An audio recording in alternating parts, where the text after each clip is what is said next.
In this video, I'll be sharing 5 problems that I have with Dead by Daylight. Number 1. Loading bars. Dead by Daylight is a loading bar simulator. Almost every interaction players perform forces them to sit and wait instead of doing something dynamic or engaging.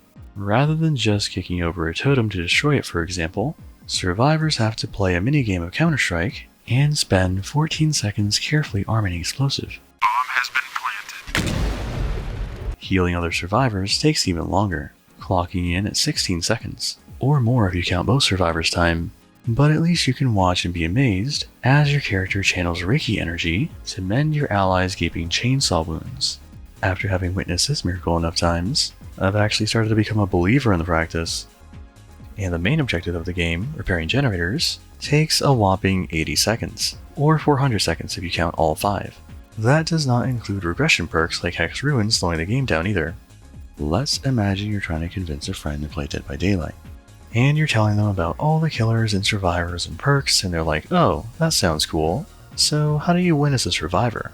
You then proceed to explain how survivors will be spending half the game exploring the wonderful world of generators, sitting on static objectives that require 0 skill or input apart from the occasional tap of their spacebar. After hearing that, they'd probably ask, how is that fun exactly? And you might respond, well, it's not really fun by itself, it's just something you have to do to win. Generators are so tedious, oftentimes I'd rather be browsing my phone than paying attention to the game. The only thing that stops me, however, is the dread of missing a skill check and being forced to stay on the gen even longer.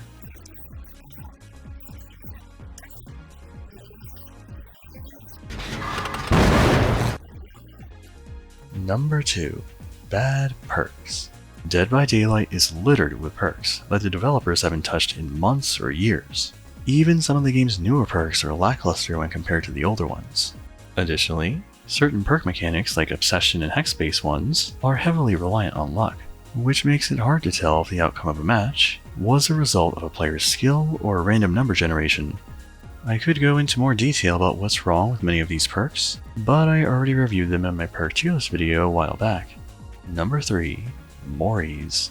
Mori offerings are a problem because unlike the rest of the game's offerings, these modify a core gameplay value that keeps the game balanced. That is, how many lives each player gets.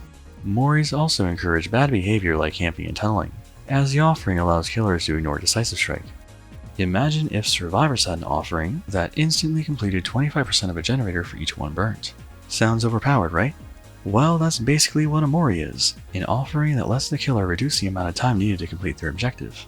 Now, I'm not saying the idea of being able to kill survivors without hooks should be scrapped entirely, but the ability to do so should not be attached to offerings. It should be some sort of perk, add-on, or new mechanic altogether that requires more investment from the killer. Maybe add power-specific requirements, similar to Pyramid Head.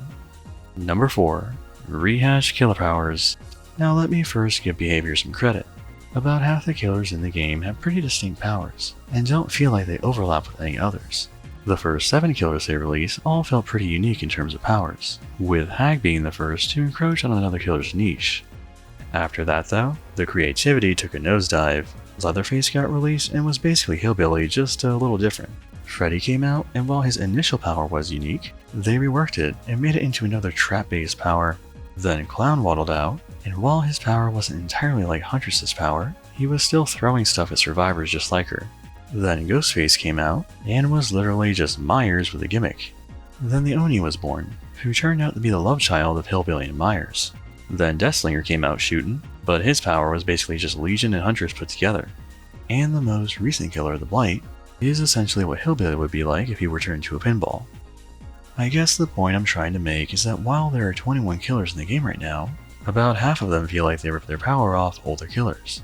And that worries me. It worries me about what kinds of killer powers we'll see in the future. And number 5, a lack of new gameplay mechanics.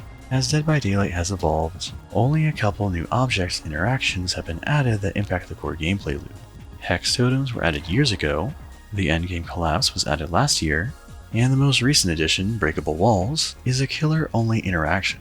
There are specific killer mechanics, such as jigsaw boxes and pools of devotion, but no new tools, items, or even gestures have been introduced in a long time that shake up the way killers and survivors interact throughout every match. An idea off the top of my head might be to make the diversion perk a basic survivor skill. They could do this by placing rock piles around the map. Survivors could pick up pebbles from these rock piles and throw them to distract the killer. While that may or may not be a good idea as it could lead to trolling by spamming noises, new mechanics like that would add another layer of mastery to Dead by Daylight and keep the game fresh for both new and old players. But anyways, I'll stop my rant here. Thanks for watching. If you enjoyed this video, make sure to subscribe for future content.